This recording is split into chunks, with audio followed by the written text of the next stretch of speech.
5 अनाथ बहनों ने खाया 15 अगस्त पर जादुई खाना। भाई साहब, 15 अगस्त आने वाला है। 15 अगस्त के इस अच्छे दिन पर मैं अपने घर की छत पर आराम से पतंग उड़ाकर सारा दिन हमारी आजादी की खुशी मनाऊंगा। अरे 15 अगस्त वाले दिन हम सभी पूरे हिंदुस्तान के लोग 15 अगस्त को बहुत अच्छे से मनाते हैं, लेकिन वहीं जो बॉर्डर पर फौजी होते हैं वो सभी बेचारे बॉर्डर पर देश की सुरक्षा के लिए खड़े होते हैं। वो बेचारे तो 15 अगस्त को 15 अगस्त भी नहीं मना पाते। हाँ, ये बात तो तुमने बिल्कुल सही कही। चलो कटिंग चाय का मजा लो और आने वाले 15 अगस्त की तैयारी कर लो। इसी तरह गांव में 15 अगस्त की तैयारी चल रही थी। हर दुकान पर छोटे से लेकर बड़े झंडे बिक रहे थे।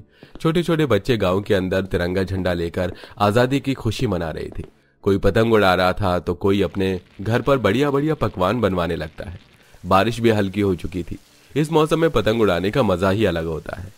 उस गांव में एक कूड़े खत्ते के पास गरीब की झोपड़ी थी जिसमें 5 अनाथ बहनें एक साथ रहती थी। दीदी, बहुत जोरों से भूख लगी है। हाँ दीदी, खाने को कुछ चाहिए, बहुत जोरों से भूख लगी है। खाने के लिए तो कुछ भी नहीं बचा, बस रात की सूखी रोटी पड़ी है, इसे ही पानी के साथ खा लो। सौम्या पानी के साथ अपनी बहनों को सूखी रोटी दे देती है। आज अगर हमारे माता पिता जिंदा होते तो शायद हमें ऐसे दिन ना देखने पड़ते। सही कहा तुमने, लेकिन अब हम अनाथ हैं और हमें अपनी दोनों बहनों को पढ़ाना है, उनकी जिंदगी ठीक करनी है, तो हमें मेहनत करनी होगी, वरना हम उनके लिए भी कुछ नहीं कर पाएंगे। सौम्या, आरजू, राधा तीनों समझदार और थोड़ी बड़ी थी, लेकिन उनकी बहनें दिव्या और मेघा अभी छोटी थी और उनमें ज्यादा समझ भी नहीं थी। शाम के वक्त वो दोनों अपनी टूटी फूटी झोपड़ी से बाहर आकर अपने दोस्तों के साथ खेलने लगती हैं। तुम्हारा तिरंगा झंडा बहुत प्यारा लग रहा है, मुझे भी दिखा दो। मेरे पिताजी ने ला कर दिया है, मैं तुम्हें क्यों दिखाऊं, तुम इसे तोड़ दोगी। अरे नहीं, हम इसे नहीं तोड़ेंगे। चलो ठीक है, दिखा देती हूँ। तभी श्रेया की माँ उसे आवाज लगाकर बुलाती है। श्रेया बेटी, घर पर आ जाओ, मैंने तुम्हारी पसंद के पकौड़े बनाए हैं। अभी आती हूँ माँ। श्रेया अपनी माँ के पास जाती है और अपनी माँ के हाथों के बने हुए पकौड़े खा लेती है और कुछ हाथ में लेकर खाती हुई वापस आ जाती है। उसे खाते हुए देख दिव्या और मेघा ललचाई आंखों से उसे देखने लगते हैं। तुम्हारी माँ ने तो बहुत स्वादिष्ट पकौड़े बनाए हैं, क्या तुम हमें भी खिला सकती हो? हाँ, एक पकौड़ा ही दे दो, उसे ही हम दोनों आधा आधा काट कर खा लेंगे। मैं क्यों दूं? अपनी बहनों से कहो, तुम्हारे लिए बना देंगी, मैं अपने खाने को नहीं दूंगी। इधर लाओ मेरा झंडा। श्रेया अपना झंडा लेकर अपने घर आ जाती है। बेचारी मेघा और दिव्या का मुंह उतरा रह जाता है। वो गांव में देखते हैं कि सभी बच्चे 15 अगस्त की तैयारी में थे और वो गरीब उनके घर पर तो चूल्हा भी नहीं जल रहा था। मायूस होकर वो दोनों अपनी झोपड़ी में ही आ जाती हैं। अरे क्या हुआ तुम दोनों को? अभी तक तुम दोनों बाहर खेल रही थी ना? हाँ, लेकिन अब हमारा मन नहीं है, काश कि हमारे पास भी एक झंडा होता। किसने कहा हमारे पास झंडा नहीं है? हमारे पास भी तिरंगा झंडा है।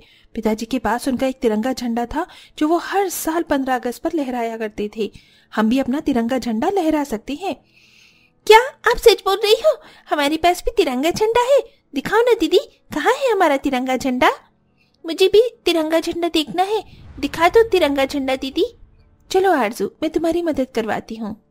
सौम्या और आरजू दोनों मिलकर अपने पिताजी का तिरंगा झंडा निकाल कर लाते हैं। ये तो काफी बड़ा और सुंदर है।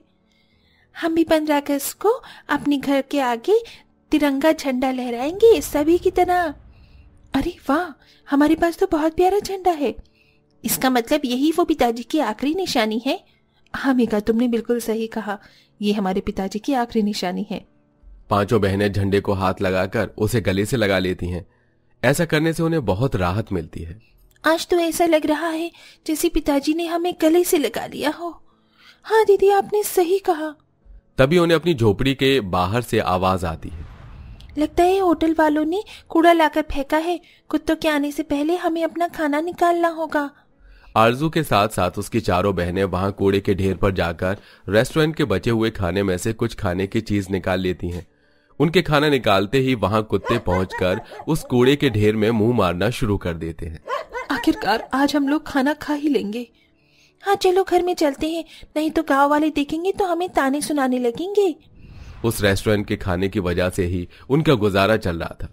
वो गरीब पांचों अनाथ बहनें हफ्ते में सिर्फ 3 दिन ही खाना खाया करती थीं, क्योंकि रेस्टोरेंट वाले 3 दिन कूड़ा फेंकने आया करते थे। एक दिन छोड़कर दूसरे दिन कूड़ा डालकर वो चले जाते थे, लेकिन जैसे ही 15 अगस्त पास आता है उनका वो खाना भी धीरे धीरे बंद होने लगता है, क्योंकि 15 अगस्त की वजह से रेस्टोरेंट बंद हो जाते हैं। 4 दिन से कूड़ा डालने रेस्टोरेंट वाले नहीं आए। मेरे पेट में तो भूख से दर्द हो रहा है दीदी। हाँ दीदी, बहुत जोरों से भूख लगी है। 4 दिन से कुछ नहीं खाया, ऊपर से कल 15 अगस्त है। हाँ, तुमने बिल्कुल सही कहा। पांचों बहनें घर के आगे एक बड़े से डंडे में तिरंगा झंडा बांधकर उसमें बहुत सारे ताजे ताजे फूल अपने ही पड़ोसियों से मांगकर बांध देती हैं। अब कल हम ये झंडा खोलेंगे। चलो आज की रात हमें ऐसे ही भूखे प्यासे सोना होगा। पांचों बहनें भूखी प्यासी घर में जाकर सो जाती हैं। अगले दिन जब सवेरा होता है तो पूरे गांव में बहुत चहल पहल होती है। सबके घरों में बढ़िया बढ़िया पकवान बन रहे थे। काफी बच्चों ने तिरंगे झंडे जैसे कपड़े पहने थे और सभी आजादी की खुशी मना रहे थे। और इधर एक दाने के लिए वे 5 बहनें तरस रही थीं। आज अगर हमारी माँ जिंदा होती तो हमें इस तरह खाने के लिए तरसना ना पड़ता। आज तक हमने जिंदगी में कभी अच्छा खाना नहीं खाया। हमारी बहुत किस्मत खराब है। पता नहीं ये दुख हमारी जिंदगी से कब खत्म होंगे दीदी। जैसा तुम सोच रही हो वैसा नहीं है। जब माँ पिताजी जिंदा थे तो उन्होंने हमारे लिए हर 15 अगस्त के साथ साथ हर त्योहार पर बढ़िया बढ़िया पकवान बनाकर हमें खिलाए थे। अफसोस की बात यह है कि आज हमारे साथ हमारे माता पिता नहीं है। उनके ना होने का मुझे बहुत दुख होता है। आज अगर हमारे माता पिता जिंदा होते तो हम भी सभी लोगों की तरह छत पर पतंग उड़ा रहे होते, बढ़िया बढ़िया पकवान खा रहे होते, 15 अगस्त के इस त्योहार को अच्छे से मना रहे होते।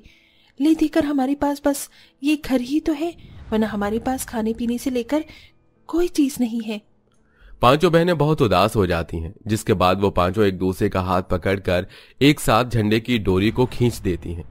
जिसके बाद झंडे के अंदर से रंग बिरंगे फूल निकलकर बाहर आते हैं और वो झंडा बहुत बड़ा होता है और लहराने लगता है।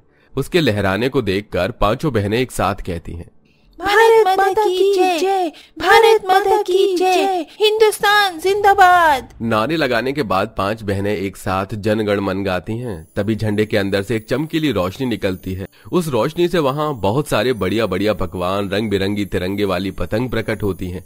जैसे ही पांचों बहनें ये सब देखती हैं वो पांचों हैरान हो जाती हैं। ये कैसे हो गया? मुझे यकीन नहीं हो रहा। इस झंडे के अंदर से एक रोशनी निकली और उस रोशनी के अंदर से इतना सारा खाना कैसे निकल सकता है? क्या ये कोई जादुई झंडा है? यकीन नहीं हो रहा अपनी आंखों पर कहीं हम कोई सपना तो नहीं देख रहे हैं? तभी जादुई झंडा कहता है, तुम लोग कोई सपना नहीं देख रहे हो, ये हकीकत है। मैं कोई मामूली झंडा नहीं बल्कि जादुई झंडा हूँ। लेकिन तुम जादुई झंडा कैसे हो सकते हो? तुम्हारे अंदर जादुई शक्तियाँ कहाँ से आईं? मुझे ये जादुई शक्तियाँ भारत माता ने दी हैं। जब भी कोई परेशान या लाचार होता है तो मैं उसकी मदद करता हूँ। इस पूरे गांव में तुम 5 बहनों के अलावा लाचार, बेबस, परेशान कोई नहीं है। इसलिए मैं आज से तुम्हारी मदद करूंगा और तुम्हें कोई परेशानी नहीं होगी। ये सुनकर जहां पांचों बहनों के चेहरे पर उदासी थी वहां उनके चेहरे पर मुस्कुराहट आ जाती है। अब पांचों बहनें जादुई झंडे से निकले हुए खाने को खाना शुरू करती हैं। पहली बार उन्होंने जिंदगी में गरम गरम और स्वादिष्ट खाना खाया था। इससे पहले उन्होंने जो भी खाया था वो सब होटल का बासी बचा खुचा खाना था। जादुई झंडे की मदद से आज हमने पेट भरकर खाना खाया है। तुम्हारा बहुत बहुत शुक्रिया। ये जादू खाना बहुत स्वादिष्ट है। कुछ भी कभी भी चाहिए हो और जब भी तुम्हें भूख लगे तो बस मेरे पास आ जाना। मैं तुम्हें जादुई खाना खिलाऊंगा जिसे खाते ही तुम्हारा पेट भर जाएगा और तुम्हें वो खाना बहुत स्वादिष्ट लगेगा। पांचों अनाथ बहनों के पास घर तो था, अब उनके पास एक जादुई झंडा था जिसके अंदर से जादू खाना निकलता था। इसलिए तीनों बड़ी बहनों ने थोड़ा सोच विचार करके जादुई झंडे के इस्तेमाल से अपनी खुद की दुकान खोलनी शुरू की, जिसमें वो जादुई खाना लगाने लगी। जादुई खाना बेचकर वो पैसे कमाते हैं और उन पैसों से वो तीनों बहनें अपनी छोटी छोटी बहनों को स्कूल में डालकर उन्हें पढ़ाती हैं। दीदी, मैं इस यूनिफॉर्म में कैसी लग रही हूँ? मैंने भी स्कूल यूनिफॉर्म पहनी है। आज अगर माँ पिताजी जिंदा होते तो वो बहुत खुश होते। तुम दोनों को ऐसे देखकर हमारा सपना पूरा हुआ। अपनी पढ़ाई अच्छे से पूरी करना और अपनी जिंदगी में कुछ बनना। हम तो कुछ नहीं बन पाए लेकिन तुम जरूर बनना।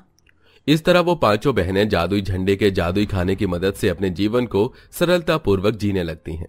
उनकी सभी परेशानियां धीरे धीरे खत्म हो जाती हैं और वो एक साथ खुशी खुशी रहने लगती हैं।